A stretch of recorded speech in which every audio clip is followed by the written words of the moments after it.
What if you could have an electric scooter that was fast, powerful, affordable, safe, and actually felt good on a variety of terrains? Well, I think I finally found what I've been looking for. Hey everyone, Micah here with Electrek, and today we're reviewing the new VMAX VX2 hub electric scooter. It's got full suspension and goes 33 miles per hour. Come along with us while we check it out. Okay, let's speed run the specs here so we can get to the feel of the scooter. Now, there are two versions of this scooter with different battery sizes, but they both feature a really powerful rear hub motor with a 1900 watt peak power rating that can climb hills up to 35% grade, which is basically higher than any hill in San Francisco. You can get either the 13 amp hour battery, which is 642 watt hours, or the 18.2 amp hour battery, which is 874 watt hours. That works out to either 44 or 56 miles of range, which is basically enough for pretty much any commute, but just means that you won't need to charge the scooter as often between uses.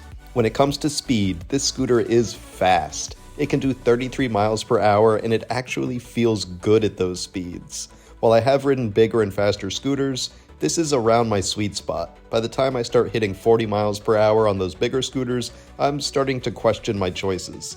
You should still wear safety gear even at 33 miles an hour. I should probably have my Beyond Riders armored gear on for this, like I do when I ride my motorcycles, but hey, at a bare minimum, make sure you've got that helmet on.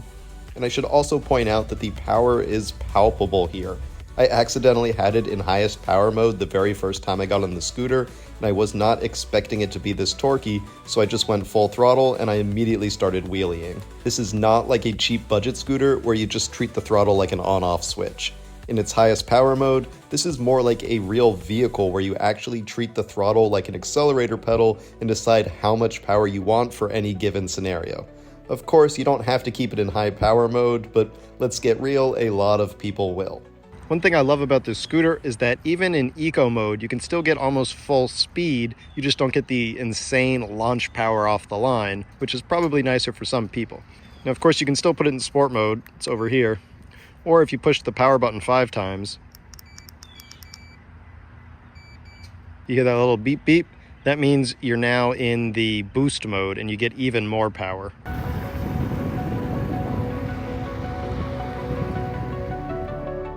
The rubberized deck here is nice and grippy, but it's also kind of a footprint magnet. I mean, it's a scooter, you knew it would happen, it's gonna get dirty, but I definitely ruined my pretty glamour shots by riding it to my B-roll spot instead of pushing it there. I also like how it has a very sturdy folding mechanism here, which is important on a powerful and fast scooter. And in the back, it's got this nice lock and load hook for capturing the stem, so you don't always have the hook sticking out there in your way, and you can just launch it up when you need it and when you want to fold the scooter. Another safety nod here are the turn signals. There are rear turn signals that stick out further to the sides, kind of like little motorcycle turn signals, and actually have a bit of a prayer of being correctly interpreted by cars. But to make things even more clear, you've got these handlebar mounted turn signals as well that shine both forward and rearwards.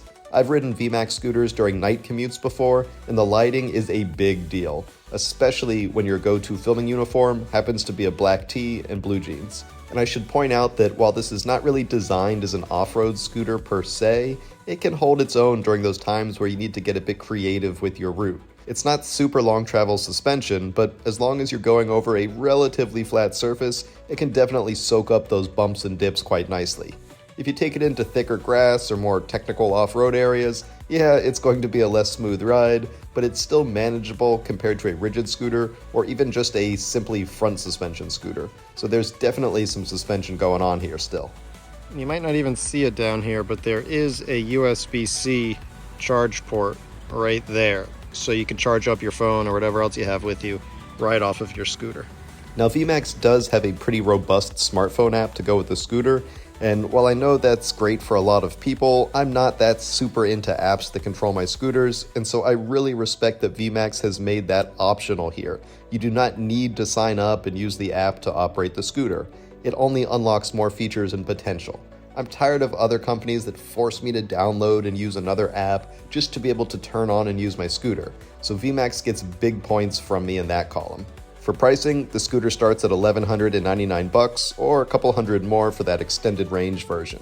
I definitely think this one is worth it at that price because of just how well made the scooter feels. It definitely feels solid under me, which is what I want in a nearly 2,000 watt, 33 mile per hour scooter here. Between the 10-inch tubeless tires and that full suspension design, the scooter feels like a mini motorcycle under you, planted and solid, but it's still easy to transport and store. Now that's how you build a scooter. Thanks for watching, everyone. We hope you liked that review of the new VMAX VX2 hub electric scooter. If you did, why don't you give this video a thumbs up? And don't forget to subscribe so you won't miss any of our future electric vehicle videos. We'll see you here next time.